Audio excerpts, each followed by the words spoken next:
Assalamualaikum warahmatullahi wabarakatuh.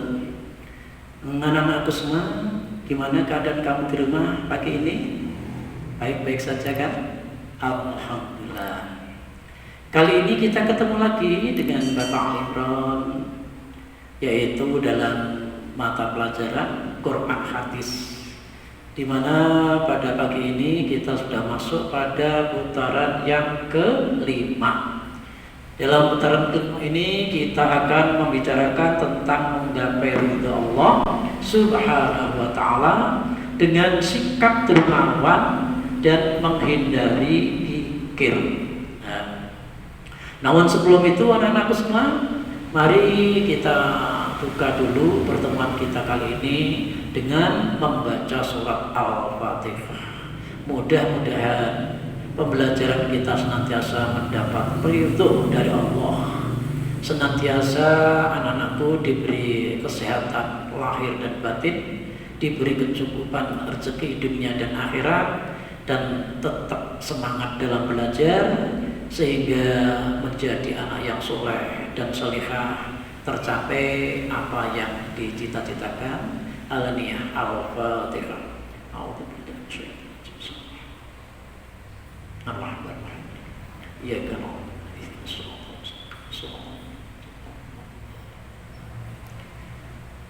Nah, anak-anakku semua, pada pertemuan kelima ini ya, KD kita adalah 4.3, itu menyimpulkan keterkaitan kandungan Quran surat Al-Lail ayat 1-11 dan hadis riwayat Muslim dari Abu Hurairah dan hadis riwayat Muslim dari Jabir bin Abdullah dengan fenomena sosial dan menyajikannya secara lisan atau tulisan. Nah, kemudian tujuan pembelajaran yaitu menjelaskan isi kandungan hadis riwayat Muslim dari Abu Hurairah dan hadis riwayat Muslim dari Jabir bin Abdullah. Tujuan yang kedua, menyimpulkan keterkaitan isi kandungan Quran surat Al-Lail dan hadis riwayat Muslim dari Abu Hurairah dan hadis riwayat Muslim dari Jabir bin Abdullah dengan fenomena sosial dan menyajikannya secara lisan atau tulisan. Anak-anakku semua yang saya cintai, hadis yang akan kita pelajari pagi ini adalah yang berbunyi An Abi Hurairah radhiyallahu an Rasulullah sallallahu alaihi wasallam qala ma naqasat sadaqatun min mal wa ma zadallahu 'abdan bi afwin illa izzat wa ma tawaddu'a ahadun lillah illa rafa'ahu Allah, rawahu Muslim wa ghairihi. Nah, artinya di sini kita akan menjelaskan ya makna yang terkandung dalam hadis-hadis tersebut. Antara lain di situ dikatakan oleh Rasulullah, mana qasad shadaqatun mim malin. Apa yang dimaksud dalam hadis ini? Tidaklah pemberian sedekah itu mengurangi banyaknya harta. Nah, maksudnya adalah dengan tambahnya keberkahan yang Allah jadikan pada harta dan terhindarinya harta dari hal-hal yang merusaknya di dunia. Jadi harta yang kita sedekahkan ini tidak akan kurang sedikit pun banyaknya atau jumlahnya, justru malah bertambah keberkahannya, ya, menyelamatkan kita terhindar dari yang merusak kita di dunia ini. Nah, juga dengan didapatkannya pahala dan tambahan kebaikan yang berlipat ganda di sisi Allah kelak di akhirat, meskipun harta tersebut berkurang menurut kasat mata. Memang kalau dilihat dari bentuk jumlahnya kurang, tapi ternyata di balik kekurangan jumlah tersebut, ya, Allah melipat gandakan pahalanya yang sangat luar biasa. Misalnya uang 1 juta diambil 100.000, dalam jumlahnya memang tinggal 900.000, tapi yang digantikan oleh Allah berupa keberkahan, ya, berupa keselamatan, ya, berupa kita diberi tambahan kebaikan-kebaikan oleh Allah. Ini yang sangat luar biasa. Jadi biasakanlah kita bersedekah, berinfak, ya, sesuai dengan kemampuan kita masing-masing. Dalam hadis tersebut juga dikatakan wa ma zadallahu 'abdan bi afwin illa izzan.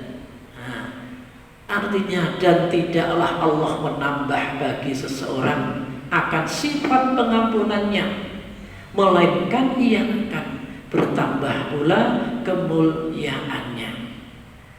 Di dalam hadis tersebut, di samping Rasulullah menganjurkan kita untuk mensedekahkan sebagian harta kita, Rasulullah menganjurkan kita untuk bisa bersikap menjadi pemaaf, memaafkan kesalahan orang lain. Ini juga suatu akhlak yang mulia, ya. Kita kalau memberi maaf, memberi ampunan kepada orang lain, itu berarti kita sudah memposisikan diri kita menjadi mulia di sisi Allah. Maka jangan sampai anak-anak menyimpan dendam terhadap orang yang pernah menyakiti terlalu lama. Penjelasan dari hadis tersebut maksudnya adalah dengan dia dimuliakan dan diagungkan di hati manusia karena sifatnya yang mudah memaafkan orang lain. Artinya tidak menghukum perbuatan salah atau menghapus dan menghilangkannya, sedangkan di akhirat dengan besarnya pahala dan keutamaan di sisi Allah. Jadi orang yang memberi maaf terhadap kesalahan orang lain itu dimuliakan dan diagungkan oleh Allah. Di hati manusia orang tersebut dinilai hebat. Karena apa? Karena sifatnya mudah memaafkan, tidak ada dendam. Orang lain yang bersalah tidak dihukum karena kesalahan dan perbuatannya, tapi justru dimaafkan, dihapus kesalahannya, dihilangkan kesalahannya, dilupakan kesalahannya.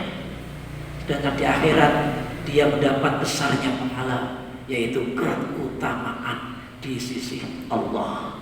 Nah, itu orang yang suka memberi maaf, ya, orang yang suka memaafkan kesalahan orang lain. Wa ma tawadhu'a ahadun lillah illa rafa'ahu Allah azza wa jalla. Ya. Serta tidaklah seorang itu merendahkan dirinya karena mengharap keridhaan Allah, kecuali dia akan diangkat pula derajatnya oleh Allah azza wa jalla. Jadi orang yang merendahkan dirinya di hadapan Allah itu bukanlah orang yang hina, bukan, tapi justru orang tersebut itu diangkat derajatnya oleh Allah, ditinggikan derajatnya oleh Allah Subhanahu wa Ta'ala, oleh Allah Azza wa Jalla. Ya. Merendahkan diri karena Allah adalah merendahkan diri dari kedudukan yang semestinya pantas bagi dirinya. Ini artinya merendahkan diri karena Allah. Sebetulnya kedudukan itu pantas buat kita, tapi kita karena merendahkan diri kepada Allah, kita merasa belum pas, belum pantas kedudukan yang ada pada diri kita. Namun dia bertujuan untuk menghilangkan sifat ujub dan bangga terhadap diri sendiri. Artinya kita tidak bangga dengan kesuksesan kita. Ya, kita tidak ujub dengan kemampuan kesuksesan yang telah kita raih. Kenapa? Karena kita merasa rendah diri kita di sisi Allah. Dengan niat mendekatkan diri kepada Allah Subhanahu wa Ta'ala, bukan untuk kepentingan duniawi, tapi dalam rangka merendahkan diri itu tidak untuk kepentingan duniawi, karena untuk dihargai orang lain, tidak, dihormati orang lain, tidak, karena memang betul-betul kita ini bertujuan niat untuk mendekatkan diri kita kepada Allah.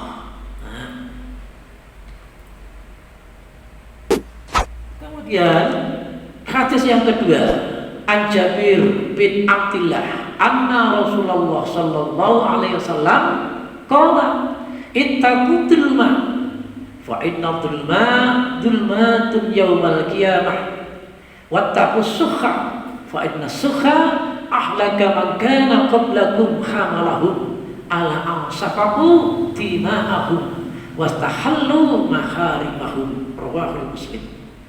Hadis ini anak-anak mengandung dua pelajaran, yaitu jauhi perbuatan dolim dan jauhi sifat kikir atau bakhil. Penjelasannya ittaqud dzulma fa inna dzulma dzulmatun yaumal qiyamah. Artinya jauhilah perbuatan dolim, karena kezaliman itu merupakan kegelapan pada hari kiamat. Tentang dolim pada pertemuan yang kedua atau pertama sudah saya jelaskan, yaitu orang yang tidak mendudukkan haknya pada tempatnya. Orang yang dolim ini ya menganiaya orang lain, membuat sakit hati orang lain dan lain sebagainya, ini akan menjadi kegelapan besok ketika berada pada hari kiamat. Maka usahakan kalau anak pernah berbuat dolim pada siapapun, minta maaf, minta dihalalkan dulu sebelum kita meninggal. Ini penting, karena apa? Nanti di akhirat kalau kita masih pernah mendolimi orang lain, kita akan masuk dalam kegelapan yang amat sangat. Kemudian dalam wattaqu sukha fa inna sukha ahlaka man kana lakum. Artinya, dan jauhilah bakhil, karena kebakhilan itu telah mencelakakan umat sebelum kamu. Bakhil, dompetnya tidak pernah dibuka, diambil sebagian untuk infak. Sifat bakhil ini yang dulunya merusak orang yang zaman dulu, dirusak oleh Allah sifat bakhilnya sendiri.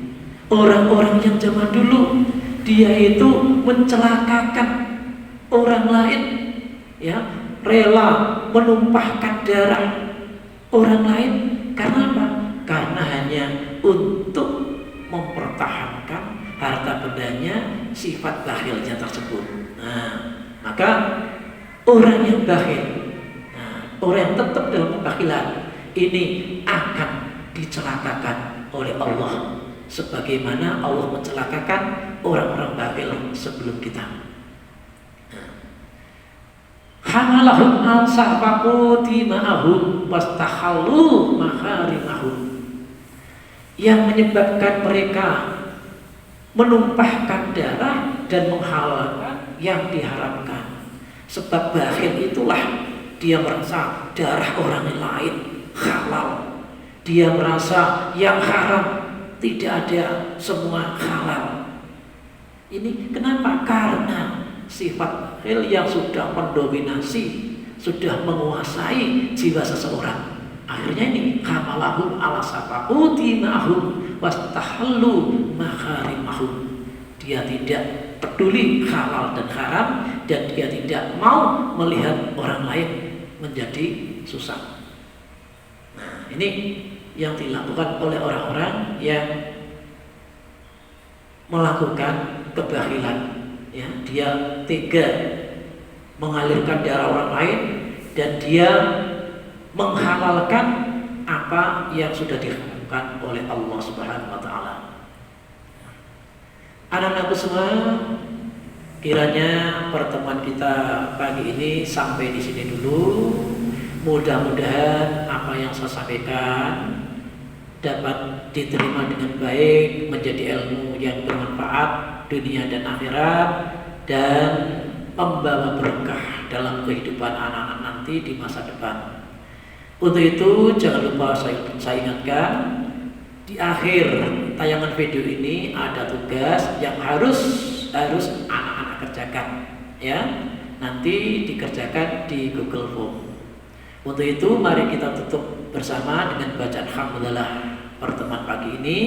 Mudah-mudahan anak-anak senantiasa sehat, semangat dalam belajar. Alhamdulillahirabbil alamin. Akhirul kalam, assalamualaikum warahmatullahi wabarakatuh.